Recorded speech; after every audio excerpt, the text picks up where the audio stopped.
नेकपा एमालेको एकहोरो अडानले सांसदमा अवरोध। सरकार पनि संसद चल्न नदिने मुडमा। सांसद अवरोधप्रति अन्य विपक्षी दलको असन्तुष्टि। सत्ता बाहिर हुँदा नेकपा एमालेलाई छटपटी। लगातार संसद अवरोधको विरोधमा गेटमै बोले राष्ट्रिय स्वतन्त्र पार्टीका सांसद। प्रचण्ड, देउबा र केपी शर्मा ओलीको बन्दक बन्दै नेपालको सांसद। सरकार छाड्ने उपेन्द्र यादवको धम्की। मध्यरातमा केपी शर्मा ओलीसँग भेटवार्ता।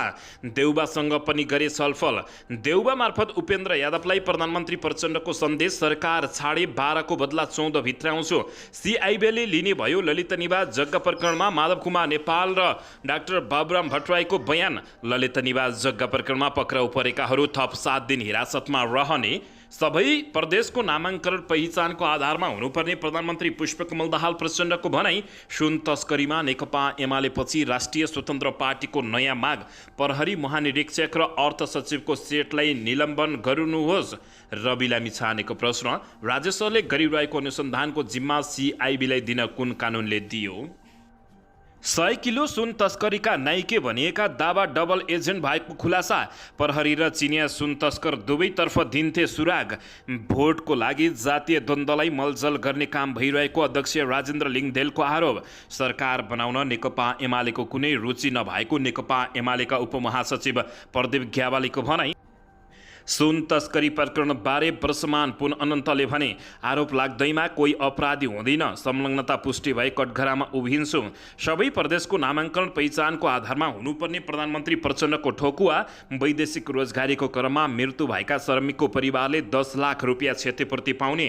लम्के स्क्यानले देशभर 48,000 भन्दा बढी पशुको मृत्यु। 1,83,000 अझै संक्रमित। शङ्खुवा सभा कारागारमा 2 जनाको ज्यान गएको घटनामा 9 कैदीबन्दी प्रहरीको नियन्त्रणमा। मकवानपुरमा पहिरो गएर मृतकको संख्या पुग्यो 4। 2 जना अझै बेपत्ता। बाढी र पहिरोमा पसेपछि रौतहटमा 200 घर परिवार विस्थापित। पर्सामा मालपोत अधिकृत सहित 6 जना विरुद्ध भ्रष्टाचार मुद्दा दायर। डेङ्गुबाट संक्रमित हुनेको संख्या 10,000 नाग्यो। कैयौँको मृत्यु। र क्विन्टल सुन तस्करी प्रकरणमा राष्ट्रिय सभामा सत्ता पक्ष र प्रतिपक्ष बीच भयो चर्काचर्की। सुन तस्करी प्रकरणमा गृहमन्त्री र अर्थमन्त्रीको संलग्नता रहेको नेकपा एमालेको दाबी। राष्ट्रिय स्वतन्त्र पार्टीका कार्यकर्ताले वाकिटकी सहित देखिएपछि चितवन प्रशासनको आपत्ति अनुसन्धान गर्न प्रहरीलाई निर्देशन। लगातार 207 अङ्क घटेर थामियो शेयर बजारको ओह्रालो यात्रा। दोहोरो अङ्कको सुधार। उच्च स्तरीय छानबिन समिति बनाउँदा प्रधानमन्त्रीले नै राजीनामा दिने अवस्था आउने वामदेव गौतमको भनाई। प्रधानमन्त्री हटाउने भए अविश्वासको प्रस्ताव ल्याउन विपक्षी दललाई वामदेव गौतमको सुझाव। भिडन्त उन्मुख सांसद। नेकपा एमालेले विरोध जनाउँदा सत्तापक्षीय सांसदहरूको प्रतिकार। अब हेर्नुहोस् पुरा समाचार।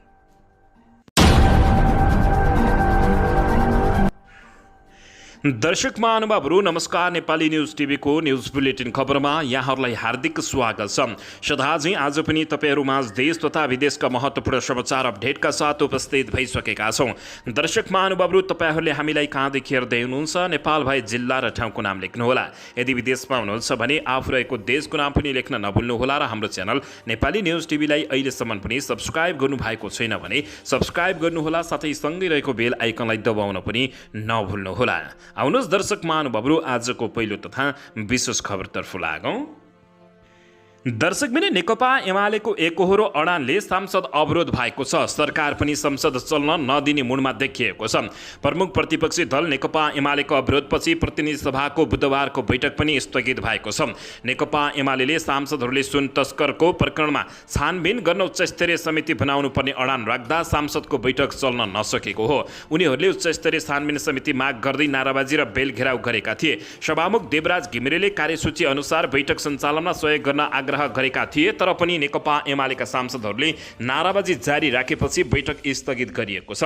नेकपा एमालेका सांसद सूर्यबहादुर थापाले गृहमन्त्री नारायण काजी श्रेष्ठले तस्करहरूलाई संरक्षण गर्ने नियतले अभिव्यक्ति दिएको आरोप लगाउँदै उनले 22 दिनसम्म पनि सत्तापक्षले छानबिनको लागि कुनै पहल नगरेको जिकिर गरेका हुन्। नेकपा एमालेले आफ्नो अडान यथावत राख्दा सभामुख देवराज घिमिरेले साउन 26 गते शुक्रबार दिउँसो 1 बजेसम्मका लागि बैठक स्थगित गरेका छन्। नेकपा एमालेले सुन तस्करी तस्करी प्रकरणमा छानबिन गर्न उच्च स्तरीय समिति बनाउनु पर्ने माग गर्दै लगातार संसद बैठक अवरोध गर्दै आएको छ।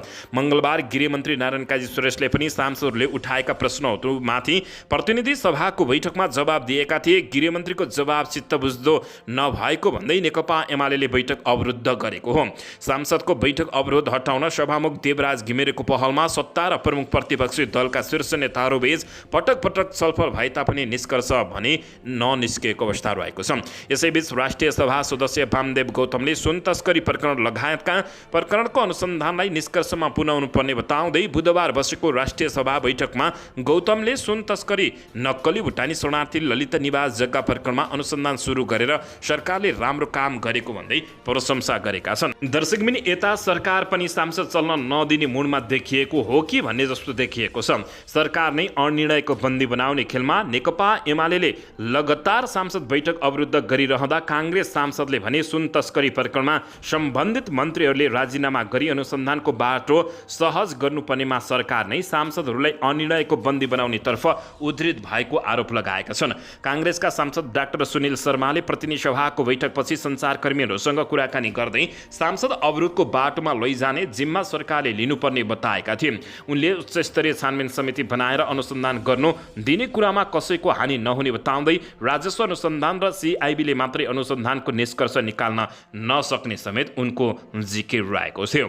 संसद अवरोधप्रति अन्य विपक्षी दलले भने असन्तुष्टि जनाएका छन्। सत्तारूढ दल बाहिर हुँदा नेकपा एमालेलाई छटपटी देखिएको छ। लगातार सांसद अवरोधको विरोध गर्दै गेटमै राष्ट्रिय स्वतन्त्र पार्टीका सांसदहरूले संवाद तथा सांसदमा बोलेका छन्। देउबा, प्रचण्ड र ओलीको बन्धक सांसद बनिरहेको अवस्था छ। दर्शकबिन यसैबीच यता सिआइबीले ललित निवास जग्गा प्रकरणमा माधव कुमार नेपाल र डाक्टर बाबुराम भट्टराईको बयान लिने भएको छ। प्रहरी प्रधान कार्यालय स्रोतका अनुसार सिआइबीले पूर्व प्रधानमन्त्री द्वय माधव कुमार नेपाल र डाक्टर बाबुराम भट्टराईसँग सामान्य सोधपुछ गर्ने बताइएको छ। ललित निवास जग्गा प्रकरणमा अनियमिततामा अनुसन्धान गरिरहेको प्रहरीको केन्द्रीय अनुसन्धान ब्युरो सिआइबीले यसमा नाम मुछिएका पूर्व प्रधानमन्त्रीहरू माधव कुमार नेपाल र डाक्टर बाबुराम भट्टराईसँग बयान लिने बताइएको छ। कतिपय आरोपितहरूले बयानका क्रममा तत्कालीन सरकारले निर्णय पालनाका क्रममा आफूहरूमाथि अनुसन्धान भएको भन्दै माथिल्लो तहलाई पनि छानबिनमा ल्याउनु पर्ने माग गरेका थिए। आइतबार सर्वोच्च अदालतले ललित निवासको जग्गा प्रकरणको विषयमा मन्त्री परिषदबाट समेत निर्णय भएको देखिएको भन्दै माथिल्लो तहसम्म अनुसन्धान गर्न निर्देशन दिएको थियो। पक्राउ परेका र बयानमा तानिएका कतिपय आरोपितहरूले तत्कालीन सरकारले गरेको निर्णय कार्यान्वयन गर्ने क्रममा आफूहरू संलग्न भएको भन्दै निर्णयकर्ताहरूलाई नै यसको बारेमा सोचपुछ गर्नुपर्ने बयान दिएका छन्। सिआइबी स्रोतले भन्यो, कागजातबाट त देखिँदैन नै, बयानमा समेत नाम मुछिएपछि हामीले उहाँहरूलाई बोलाएर बयान लिने तयारी गरेको बताएका छन्। प्रहरी हेडक्वार्टर स्रोतका अनुसार पूर्व प्रधानमन्त्री द्वय माधव कुमार नेपाल र डाक्टर बाबुराम भट्टराईसँग सामान्य सोधपुछ गरेर सिआइबीले उनीहरूसँग सोधपुछ गर्ने बताइएको छ। साथसाथै पूर्व मन्त्रीहरू विजय कुमार गक्सेदार, चन्द्रदेवी जोश र डम्बरबहादुर श्रेष्ठ लगायतका हकमा भने पक्राउ पूर्जी समेत जारी भएको छ। पूर्व मुख्यमन्त्री लीलामणि सँगै पनि सिआइबीले सोधपुछको तयारी गरेको बताइएको छ। दर्शकबिन यसैबीच यता बालुवाटार स्थित ललिता निवासको सरकारी जग्गा हिनामिना गरेको प्रकरणमा पक्राउ परेका 20 जनालाई थप 7 दिन हिरासतमै राखेर अनुसन्धान गर्न अनुमति प्राप्त भएको छ। जिल्ला अदालत काठमाडौँले आज उनीहरूलाई थप 1 साता हिरासतमै राखेर अनुसन्धान गर्न प्रहरीको केन्द्रीय अनुसन्धान ब्युरो सिआइबीलाई अनुमति दिएको हो।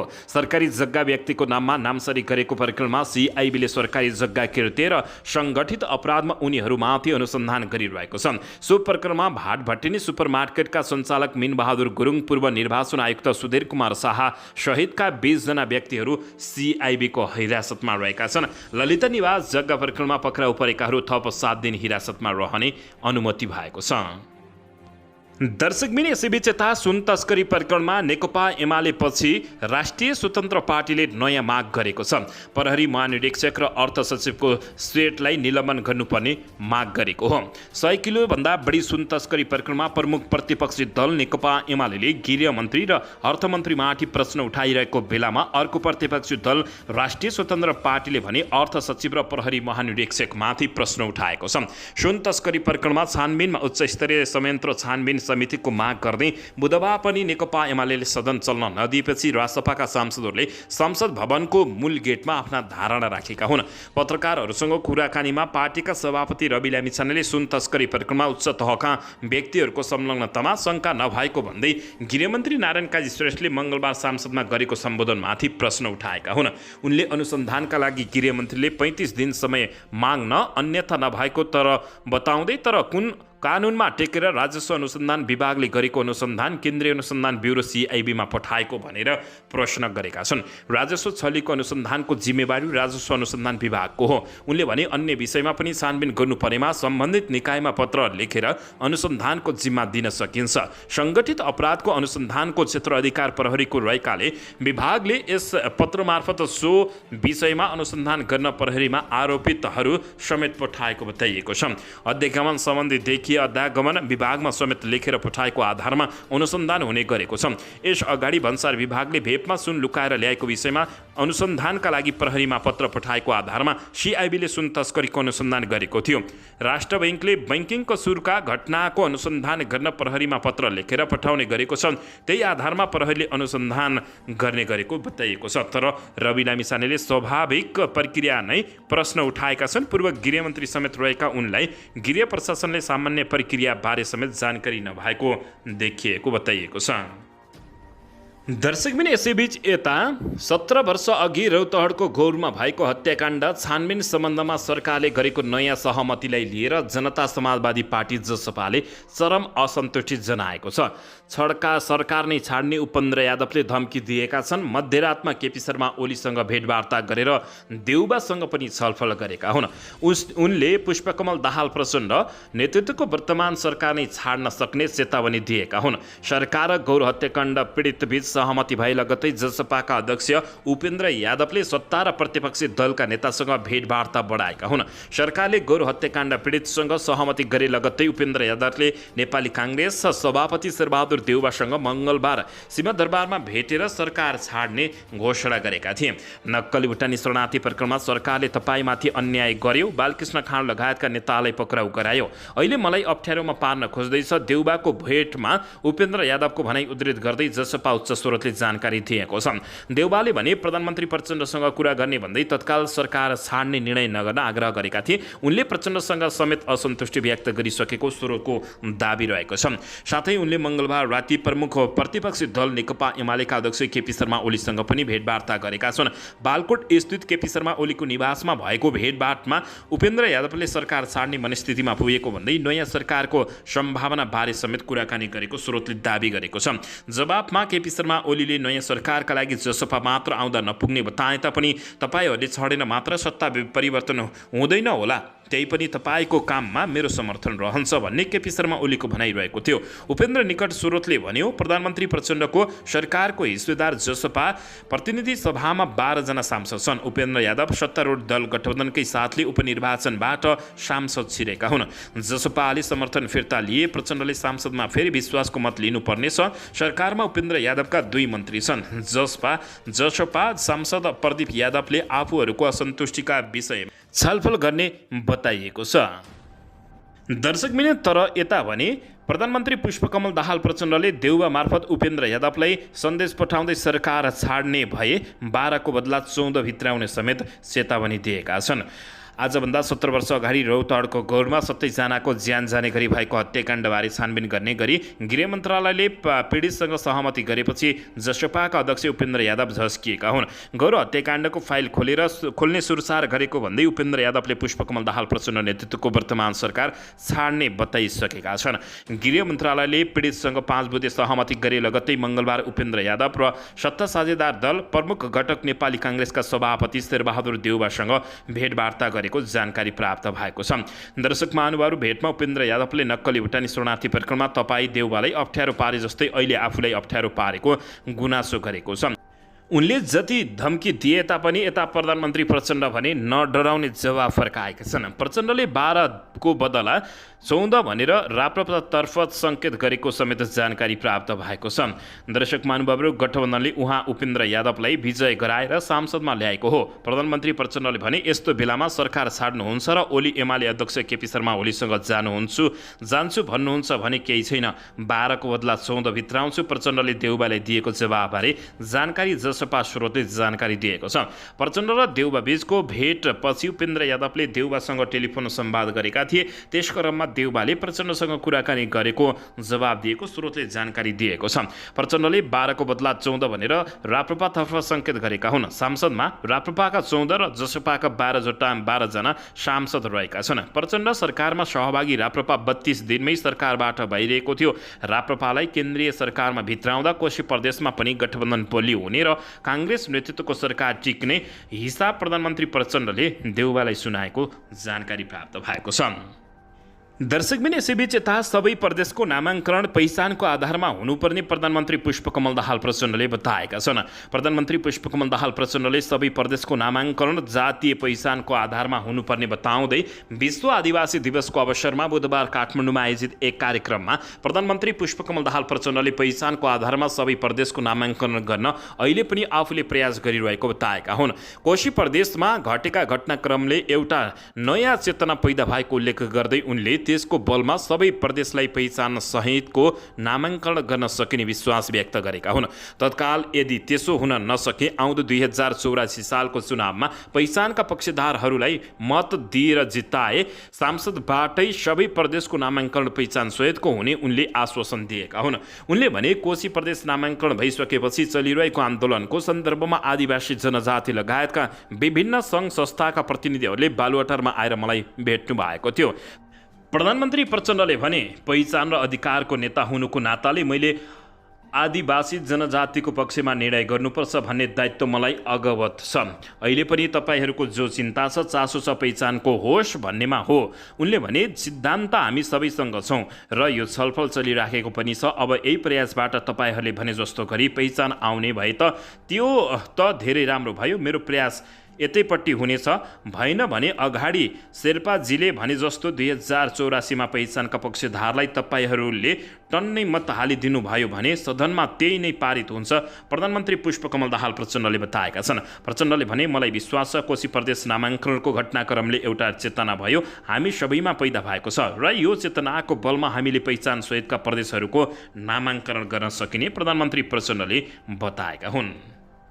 दर्शक महानुभावहरू, यसैबीच यता भने भोटको लागि जातीय द्वन्द्वलाई मलजल गर्ने काम भइरहेको अध्यक्ष राजेन्द्र लिङदेलले बताएका छन्। राष्ट्रिय प्रजातन्त्र पार्टीका अध्यक्ष राजेन्द्र लिङदेलले राजनीतिक दलहरूले भोटको लागि जातीय द्वन्द्वलाई मलजल गर्न खोजेको आरोप लगाएका हुन्।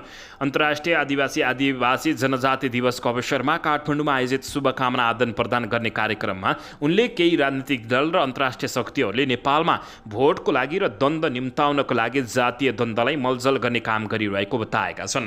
यसैबीच उनले आरोप लगाउँदै उनले भने म जोड दिएर भन्छु, केही राजनीतिक दल, केही व्यापारीहरू र केही अन्तर्राष्ट्रिय शक्तिहरू नेपालमा भोटको लागि होस् अथवा द्वन्द्व स्थापनाका लागि होस् जातीय द्वन्द्वलाई मलजल गर्ने काम गरिरहेका छन्। उनले भने नाम नलिकन एकजना पूर्व प्रधानमन्त्रीले काठमाडौँमा नेवारहरूले र गोटीहरूले प्राप्त गर्दै आएका पूजाहरूको सुविधासम्म खोज्ने काम गरेको आरोप लगाएका हुन्। उनले एकजना पूर्व प्रधानमन्त्रीले असाध्यै जोडका साथ नेपालका आदिवासी जनजातिको पक्षमा लेख्नुहुन्छ, बोल्नुहुन्छ, तर जब प्रधानमन्त्री बन्नुभयो काठमाडौँका नेवारहरूले यहाँका गोटीहरूले प्राप्त गर्दै आएका पूजाआजाको सुविधासम्म खोज्ने काम गर्नुभएको भन्दै उनले यस्तो बताएका छन्।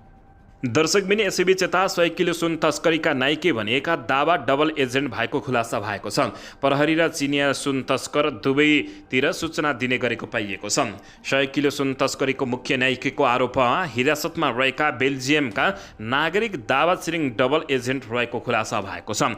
विश्वस्त स्रोतबाट उकेराले प्राप्त गरेको जानकारीमा उनले आफू निकट चिनिया आपराधिक समूहका लागि सहजीकरण गर्ने र आफ्ना विरोधी समूहको विरुद्धमा प्रहरीमा सुराकी दिने गरेको खुलासा भएको छ। विश्वस्त स्रोतका अनुसार उनले नेपालमा बसेर वन्यजन्तु, विदेशी मुद्रा, साइबर अपराध र सुन तस्करीमा संलग्न चिनियाहरूबारे प्रहरीलाई सूचना दिने गरेको बुझिएको छ। उनले प्रहरीको केन्द्रीय अनुसन्धान ब्युरोका अधिकारीहरूलाई यस्तो सूचना दिने गरेको स्रोतको दाबी रहेको छ। दावाले सिआइबीका केही अधिकारीहरूका लागि सुराकीको काम गर्दै आएका थिए। स्रोतले भन्यो उनको सूचनाको आधारमा चिनिया अपराधीहरू पक्राउ पनि परेका छन्। सुन तस्करीमा पक्राउ परेपछि उनले डबल एजेन्टको रूपमा काम गरिरहेको देखियो। यसबारे उकेराले सिआइबीका केही पूर्व प्रमुखहरूसँग कुरा गरेको थियो। त्यसक्रममा धीराज प्रताप सिंहबाट यसको पुष्टि भएको छ। सिंह सिआइबी प्रमुख हुँदै प्रहरी महानिरीक्षकबाट अवकाश पाएका प्रहरी अधिकारी हुन् भने उनले आफू सिआइबी प्रमुख हुँदा दावा भेट्न आएको र उनले बेला बेलामा चिनिया नागरिकबारे प्रहरीलाई सूचना दिने गरेको पनि पुष्टि गरेका छन्। दर्शक महानुभावहरू, यसैबीच यता वैदेशिक रोजगारीको क्रममा मृत्यु भएका श्रमिकको परिवारले पाउने आर्थिक सहायता बढ्ने भएको छ। वैदेशिक रोजगार बोर्ड मार्फत प्रदान गरिँदै आएको आर्थिक सहायताको रकम बढ्ने भएको छ। हालसम्म श्रम स्वीकृति लिएर वैदेशिक रोजगारीमा गएका श्रमिकको मृत्यु भएमा मृतकका परिवारलाई 7 लाख रुपियाँ आर्थिक सहायता दिँदै आइएको थियो। श्रम मन्त्रालयका सचिव केवल भण्डारीले उक्त आर्थिक सहायता निकै कम भएको भन्दै यसलाई 10 लाख पुर्याइने बताएका हुन्। यस्तो सहायता वैदेशिक रोजगारीमा जाने क्रममा श्रमिकले वैदेशिक रोजगार कल्याणकारी कोषमा जम्मा गरेको रकमबाट बोर्डले प्रदान गर्दै आएको बताइएको छ। वैदेशिक रोजगारीमा जाने श्रमिकहरूले 3 वर्षसम्मको श्रम स्वीकृति लिँदा 1500 र 3 वर्षभन्दा माथिको श्रम स्वीकृति लिँदाका लागि 2500 रुपियाँ कोषमा जम्मा गर्नुपर्ने हुन्छ। कोषले सोही कोष मार्फत आर्थिक सहायता प्रदान गर्दै आएको छ। 2065 सालदेखि उक्त सहायता रकम प्रदान गर्दै आएको थियो। सुरुमा 3 लाख रुपियाँ प्रदान गर्दै आएको थियो भने आर्थिक वर्ष 2074-75बाट बढाएर 7 लाख रुपियाँसम्म पुर्याइएको थियो। अब भने 10 लाख पुर्याउने योजना रहेको जानकारी प्राप्त भएको हो। दर्शक महानुभावहरू, यसैबीच यता मकवानपुरमा निकै ठुलो पहिरो गएको छ। मृतकको सङ्ख्या 4 जना पुगेको छ। 2 जना अझै बेपत्ता भएका छन्। मकवानपुरको बागमती गाउँपालिका 5 सिक्रे दोभानमा मङ्गलबार आएको बाढी र पहिरोमा मृत्यु हुनेको सङ्ख्या 4 पुगेको छ। पहिरोमा परि हराइरहेका 5 मध्ये आज थप 3 जना मृत अवस्थामा फेला परेका छन्। उद्धारपछि उपचारका लागि लैजाँदै गर्दा हिजो 1 जनाको मृत्यु भएको थियो। मकवानपुर प्रहरी प्रवक्ता डीएसपी टेकबहादुर कार्कीका अनुसार बुधबार 60 वर्षीय अक्कलबहादुर स्न्याङ्त उनकी 22 वर्षीय छोरी शिला पहाडी र 1.5 वर्षकी नातिनी दिव्या पहाडी मृत अवस्थामा फेला परेको जानकारी प्राप्त भएको छ। अक्कलबहादुर र शिलाको शव बुधबार बिहान खोजकर्ताको टोलीले घटनास्थलबाट 10 किलोमिटर दक्षिणमा सिन्धुली जिल्लाको हरिपुरगढी गाउँपालिका 1 कोर स्थित नदीको बीचमा बगरमा फेला परेको जानकारी प्राप्त भएको छ। अक्कलबहादुरका नाति दिव्याको शव भने आज साँझ फेला परेको खोजी कार्यमा सहभागी स्थानीय सुजन पोखरेलले जानकारी दिएका छन्। दर्शक महानुभावहरू, मकवानपुरमा पहिरो जाँदा मृतकको सङ्ख्या 4 पुगेको छ भने 2 जना अझै बेपत्ता भएका छन्। दर्शक महानुभावहरू, यसैबीच यता भने बाढी बस्तीमा पसेपछि रौतहटमा 200 घर परिवार विस्थापित भएका हुन्। रौतहटको बागमती र कलबैकया नदीमा आएको बाढीले डुबानमा पर्दा बुधबार झण्डै 200 घर परिवारहरू विस्थापित भएका छन्। उनीहरूलाई स्थानान्तरण गरी स्थानीय प्रशासनको सहयोगमा नजिकको विद्यालय मन्दिरमा राखिएको बताइएको छ। दर्शक महानुभावहरू, लाल कवैया नदीमा आएको बाढी राजपुरा नगरपालिकाको बैरियामा तटबन्धन भत्काएर गाउँमा पसेपछि 48 परिवार विस्थापित भएका छन्। त्यस्तै बागमतीको बाढी गाउँ पसेपछि दुर्गा भगवती गाउँपालिकाको बडहरे जठरिया गाउँ लगायत 70 देखि 100 घरहरू विस्थापित भएको जानकारी प्राप्त भएको छ। दर्शक महानुभावहरू, यसैबीच यता अख्तियार दुरुपयोग अनुसन्धान आयोगले मालपोत अधिकृत सहित 6 जना विरुद्ध भ्रष्टाचार मुद्दा दायर गरेको छ। पर्साका मालपोत अधिकृत सहित 6 जना विरुद्ध भ्रष्टाचार मुद्दा दायर गरेको हो। आयोगले राजस्व चुहाट गरी भ्रष्टाचार गरेको आरोपमा मालपोत कार्यालय वीरगञ्ज पर्साका मालपोत अधिकृत हरिनारायण मिश्र, सदन कुमार द्विवेदी र चन्द्रबहादुर भण्डारी सहित 6 जना विरुद्ध विशेष अदालत काठमाडौँमा मुद्दा दायर गरेको छ। मालपोत अधिकृत मिश्र, द्विवेदी र भण्डारी तथा कम्प्युटर अधिकृत कमोद तिवारी, नायब सुब्बा, रामेश्वर प्रसाद शाह र लेखनाथ भट्टराईले फाँट कबाट 17 वटा र फाँट गबाट 2 वटा लिखितम पारी गर्दा लाग्ने राजस्व निर्धारण गर्दा आफूले पुरा गर्नुपर्ने तोकिएको दायित्व र जिम्मेवारी पुरा नगरी बदनेतपूर्ण गरेको कार्यबाट 4,25,05,31 रुपियाँ राजस्व चुवाड गरेको अख्तियारको आरोप रहेको छ। मालपोत कार्यालय वीरगञ्जको रजिस्ट्रेसन फाँट क र गबाट 2073 साउन 2 गते रजिस्ट्रेसन पास गर्दा लिखितमा घरबाट सिफारिस बिना न्यूनतम मूल्याङ्कनभन्दा कम मूल्य राखी राजस्व हिनामिना गरेको गरी व्यक्तिगत लाभ लिई लिखित पारित गरेको अख्तियारका प्रमुख भोला दाहालले जानकारी दिएका छन्। दर्शक महानुभावले यसैबीच यता डेङ्गु भाइरसको सङ्क्रमण बढ्दै गएको छ। एपिडियोमोलोजीका अनुसार तथा सरुवा रोग नियन्त्रण महाशाखाले आज सार्वजनिक गरेको तथ्याङ्कमा 10,726 जनालाई डेङ्गु सङ्क्रमण देखिएको छ। सङ्क्रमण 74 जिल्लामा फैलिएको छ भने 7 जनाको मृत्यु भइसकेको खबर प्राप्त भएको छ। महाशाखाका निर्देशक डाक्टर रुद्रप्रसाद मरासिनेले लगातार परिरहेको पानी र सरसफाइमा ध्यान नदिँदा डेङ्गु सङ्क्रमण बढिरहने बताएका हुन्। उनले यसै गरी डेङ्गु सङ्क्रमण बढ्दै जाने हो भने भदौ र असोजमा उच्च हुने बताएका छन्। सन् 2022 मा 54,784 मा सङ्क्रमण र 88 जनाको मृत्यु भएको थियो। सङ्क्रमण मध्ये देखिएका मध्ये सबैभन्दा बढी सुनसरीमा भेटिएको छ। दर्शक महानुभावहरू अन्ततः डेङ्गुबाट सङ्क्रमित हुनेको सङ्ख्या 10,000 नागेको खबर प्राप्त भएको छ। दर्शकबिन तपाईँहरू कहाँ के कस्तो अवस्थामा हुनुहुन्छ, सुरक्षित रहनुहोला। दर्शक महानुभावहरू यसैबेर यता सङ्घीय राजधानी काठमाडौँ र प्राटिके सरपोखरालाई तराईका जिल्लासँग जोड्ने प्रमुख राजमार्ग नारायणगढ मुगलिन सडक खण्डमा वकिटकी लिएर राष्ट्रिय स्वतन्त्र पार्टीका कार्यकर्ता देखिएपछि चितवन प्रशासनले आपत्ति जनाएको छ। उक्त विषयमा छानबिन गर्न स्थानीय प्रशासनले प्रहरीलाई निर्देशन समेत दिएको छ। मुगलिन बजार नामक फेसबुक पेजबाट सार्वजनिक भएको एउटा तस्बिरमा सुन्तला रङको पहिरानमा रहेका एकजना व्यक्ति हातमा वकिटकी बोकेर सडक छेउमा उभिएको देखिन्छ। तस्बिरमा उनले वकिटकी मार्फत कसैसँग कुरा गरिरहेको देखिन्छ। उनले लगाएको ज्याकेटमा राष्ट्रिय स्वतन्त्र पार्टी रासपाको चुनाव चिन्ह घण्टी अङ्कित यस्तै RAT लेखिएको छ। रासपाका नेताहरूले विपत्ति प्रतिकार तथा उद्धार र राहतका लागि र्यापिड एक्सन टिम गठन गरेको र मुगलिन नारायणघाटमा पनि उक्त टिमका सदस्यहरू पुगेको बताएका छन्। रासपाका सभापति रवि लामिछानेका केही समर्थकहरूले रासपाको र्यापिड एक्सन टिमले नारायणगढ मुगलिन सडक खण्डमा पहिरो पन्स्याउन, जाममा परेका सवारी साधनको अगुवाई गर्न, आगमन गर्न सहज गर्न र अल्पत्र परेका यात्रुहरूको उद्धारमा सहयोग गर्न भन्दै प्रचार गरेका थिए। उक्त विषयले सामाजिक सञ्जालमा चर्चा पाएपछि स्थानीय प्रशासनले त्यसप्रति चासो देखाएको हो। चितवनका प्रमुख जिल्ला अधिकारी सुरेन्द्र पौडेलले सूचना जारी गर्दै पहिरो पन्स्याउने वा जाम हटाउने विषयमा कुनै अमुक दल तथा सो अन्तर्गत सङ्गठनको सहयोग लिन अस्वीकृत नदिएको बताएका छन्। उनले पहिरो पन्स्याउन राज्यका अङ्गबाट भएको स्रोत साधन र जनशक्ति प्रयोग गरी पहिरो पन्साएर सडक सुचारू गरिएको परिजय पौडेलले उल्लेख गरेका छन्। दर्शकबिन रासपाका कार्यकर्ता वाकिटाकी सहित देखिएपछि चितवन प्रशासनले आपत्ति जनाएको छ। अनुसन्धान गर्न प्रहरीलाई निर्देशन दिएको छ। दर्शकबिन यसैबीच यता लगातार 207 अङ्क घटेपछि शेयर बजारको ओह्रालो यात्रा थामिएको छ। साताको चौथो कारोबार दिन बुधबार शेयर बजार 41.06 अङ्कले बढेको छ। बजार 2060.91 बिन्दुमा उक्लिएको छ। यो 2.03% को वृद्धि दर हो। बुधबार अन्तिम समयमा आएर बजार दोहोरो अङ्कले बढेको हो। बुधबार वित्त, होटल र पर्यटन, जीवन बिमा, व्यापार सहितका उपसूचकहरूमा राम्रो वृद्धि देखिएको छ। दर्शकबिन म्युचुअल फन्डका लगानीकर्ताहरूले भने बुधबार धेरै गुमाएका छन्। कुल 265 धितोपत्रको 77,501 करोडबाट 50,10,700 सुरक्षित सेयर किनबेच भएको छ। कुल 1,88 करोड 83,26,469 रुपियाँ बराबरको कारोबार बुधबार भएको छ। हिमालयन लघुवित्तीय सुपर मादी हाइड्रो पावर र मनोकामना हाइड्रो पावरको सकारात्मक सर्किट लेभलमा कारोबार भएको बताइएको छ। सेन्चुरी डिभेन्चर, लक्ष्मी लघुवित्तीय, नेपाल रिपब्लिक मिडिया, स्वरोजगार लघुवित्तीयका धितोपत्रका लगानीकर्ताले धेरै गुमाएका छन् भने IME life insurance company, Shivam cement, Nepal republic media सहितका धितोपत्रको धेरै कारोबार भएको खबर प्राप्त भएको छ। दर्शकबिन यसैबीच यता खाडीमा काम गर्न जाने र अरू यात्रुहरूको एउटै लाइन मैले बनाइसकेको पर्यटन मन्त्री सुदन किराँतीले बताएका छन्।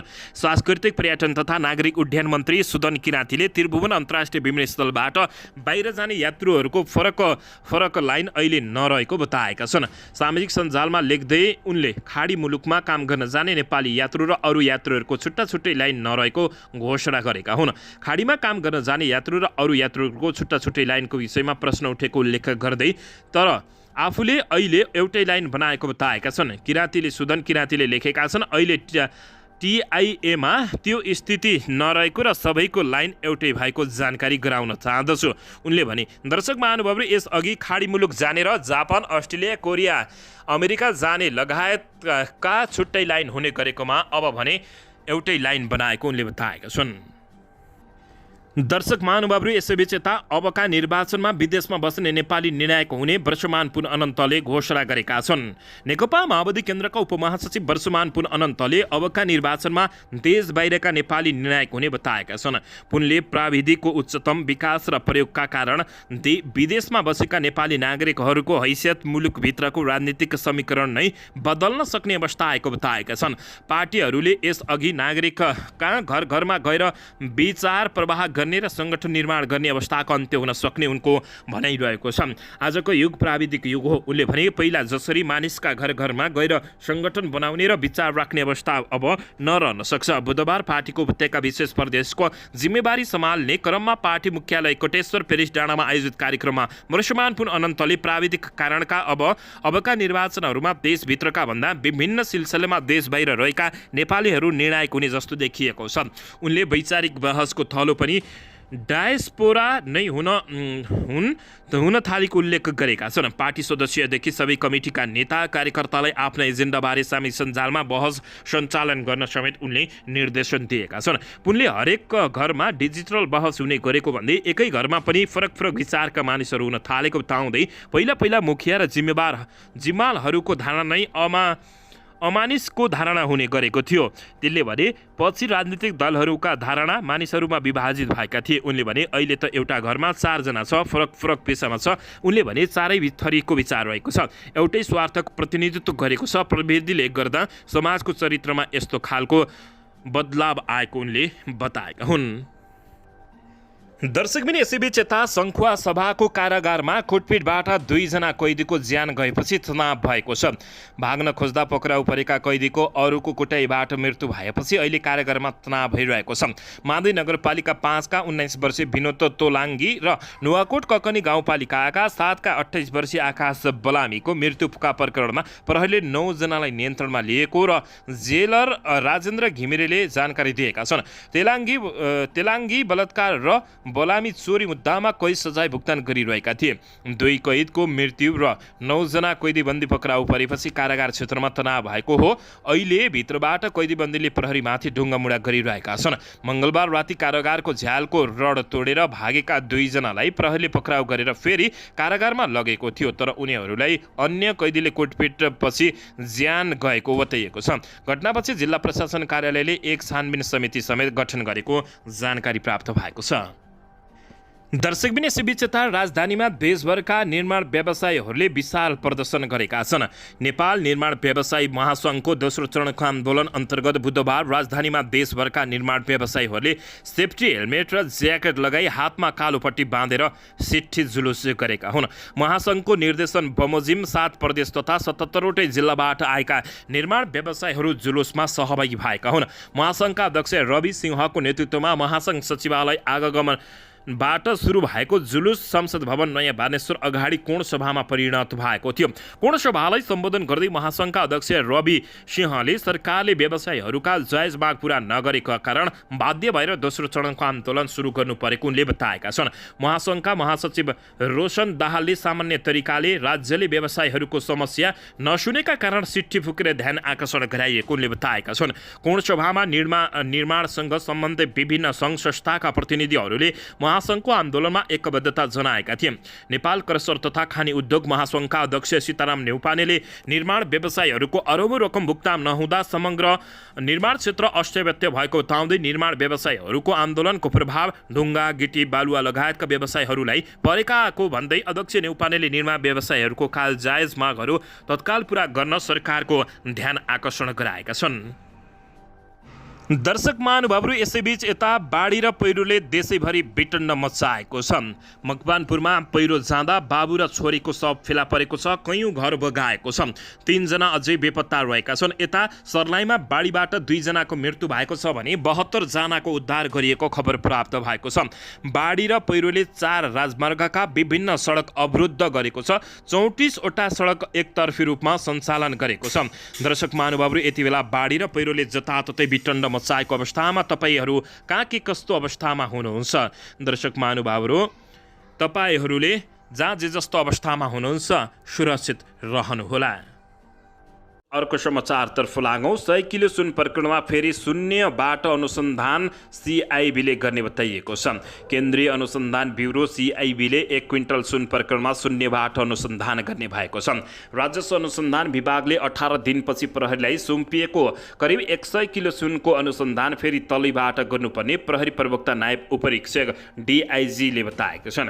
हामीले फेरि शून्यबाट सुरु गर्छौँ। विभागले एउटा हिसाबले अनुसन्धान गरेको थियो। हामीले सङ्गठित अपराधमा अनुसन्धान गर्दा सुरुबाट गर्नुपर्ने स्वाभाविक हो, डिआइजी कडायतले जानकारी दिएका छन्। उनका अनुसार सिआइबीले अहिले विभागले बुझाएका प्रमाणहरू र उसले गरेको अनुसन्धानको अध्ययन गरिरहेको छ।